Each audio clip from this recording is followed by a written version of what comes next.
Hi friends, welcome to Shami's kitchen. എല്ലാവർക്കും സുഖമാണല്ലോ. ഇന്നത്തെ നമ്മുടെ സ്പെഷ്യൽ എന്ന് പറയുന്നത് ഒരു പഴയകാല രുചിക്കൂട്ടായ വളരെ ടേസ്റ്റി ആയിട്ടുള്ള നല്ലൊരു ചീര പുളിങ്കറിയാണ്. അപ്പോൾ ഇതിൻ്റെ ഡീറ്റെയിൽസ് ഒന്നും മിസ്സാകാതിരിക്കാൻ വേണ്ടിയിട്ട് എല്ലാവരും ഒന്നും സ്കിപ്പ് ചെയ്യാതെ കണ്ടേക്കണം. കൂടെ തന്നെ ഈ വീഡിയോ ഒന്ന് ലൈക്ക് ചെയ്യാനും നമ്മുടെ ഷമീസ് കിച്ചൻ ചാനൽ ഇതുവരെ സബ്സ്ക്രൈബ് ചെയ്യാത്തവരാണെന്നുണ്ടെങ്കിൽ പ്ലീസ് ഒന്ന് സബ്സ്ക്രൈബ് കൂടി ചെയ്തേക്കണേ. എന്നാൽ ശരി, നമുക്ക് വേഗം റെസിപ്പിയിലേക്ക് പോകാം. നമ്മുടെ ഈ ചീര പുളിങ്കറി തയ്യാറാക്കിയെടുക്കാനായിട്ട് നമുക്ക് മെയിനായിട്ട് വേണ്ടത് ചീര തണ്ടുകളാണ്. അപ്പോൾ ഇതുപോലെ നമ്മൾ സാധാരണ ചീര വെച്ചിട്ട് തോരനൊക്കെയാണ് മെയിനായിട്ട് നമ്മൾ ചെയ്യാറുള്ളത്. പക്ഷേ ഈ തണ്ട് വെച്ചിട്ട് നമ്മൾ ഈ തണ്ടൊക്കെ കളയാറാണുള്ളത് അധികം. അതായത് നല്ലതുപോലെ ഇങ്ങനെ കട്ടിയായിട്ടുള്ള തണ്ടൊന്നും നമ്മൾ എടുക്കാറില്ല. അപ്പോൾ ഈ കട്ടിയായിട്ടുള്ള ഈ തണ്ടൊക്കെ വെച്ചിട്ടാണ് നമ്മൾ ഈ ചീര പുളിങ്കറി തയ്യാറാക്കുന്നത്.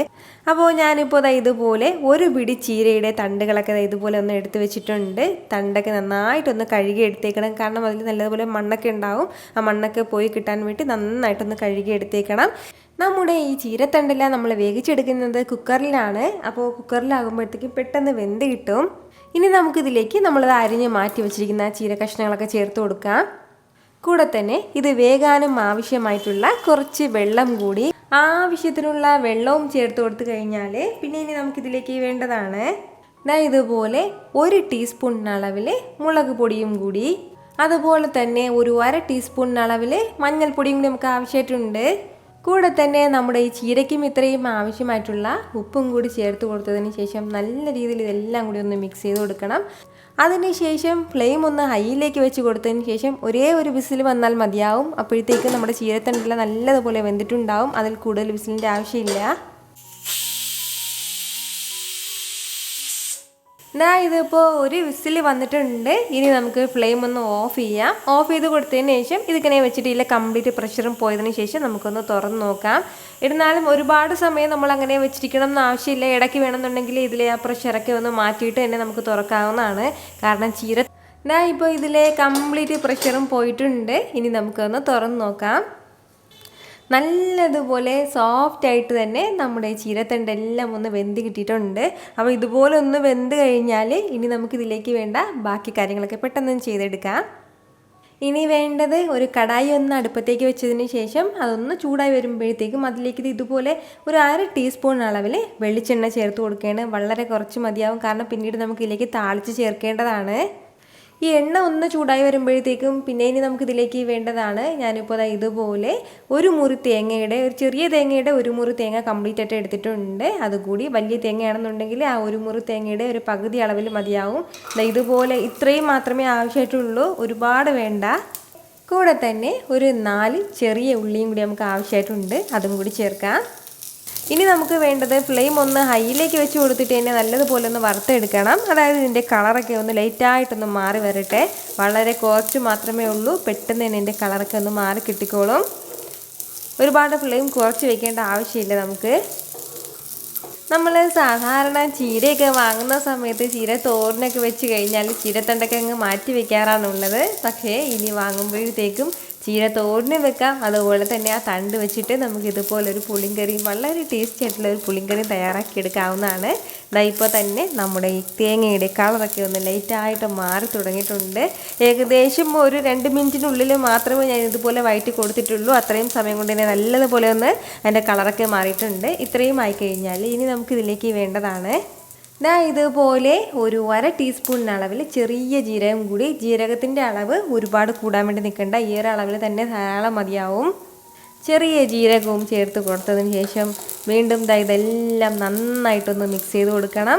ഇനി നമുക്ക് വേണ്ടത് ഫ്ലെയിം ഒന്ന് ഓഫ് ചെയ്ത് കൊടുക്കാം.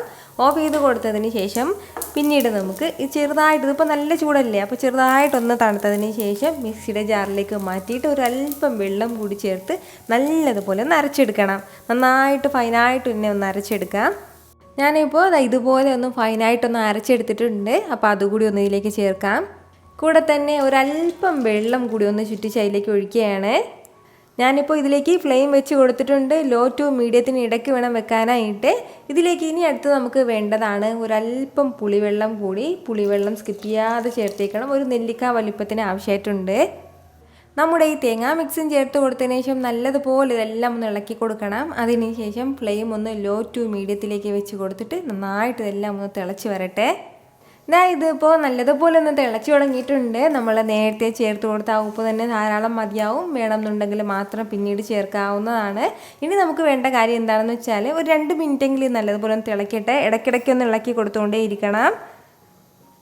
നമ്മുടെ ഈ ചീര പുളിങ്കറിയെല്ലാം ഇപ്പോൾ നല്ലതുപോലെ ഒന്ന് തിളച്ച് റെഡിയായിട്ട് വരുന്നുണ്ട്. അപ്പോൾ ഇതുപോലെ ഈ ഒരു കട്ടിക്കാണ് കേട്ടോ ഞാനിപ്പോൾ എടുക്കുന്നത്. ഇത്രയും കട്ടിക്ക് ഇത്രയും കട്ടി തന്നെ മതിയാവും. ഒരുപാട് നന്നായിട്ട് ഇങ്ങനെ കട്ടി ലൂസായിട്ടും ഇരിക്കേണ്ട, അതുപോലെ തന്നെ നല്ലതുപോലെ കുറുകിയും ഇരിക്കാൻ പാടില്ല. ഈ ഒരു രീതിക്ക് വേണം നമ്മുടെ ഈ പുളിങ്കറി കിട്ടാനായിട്ട്.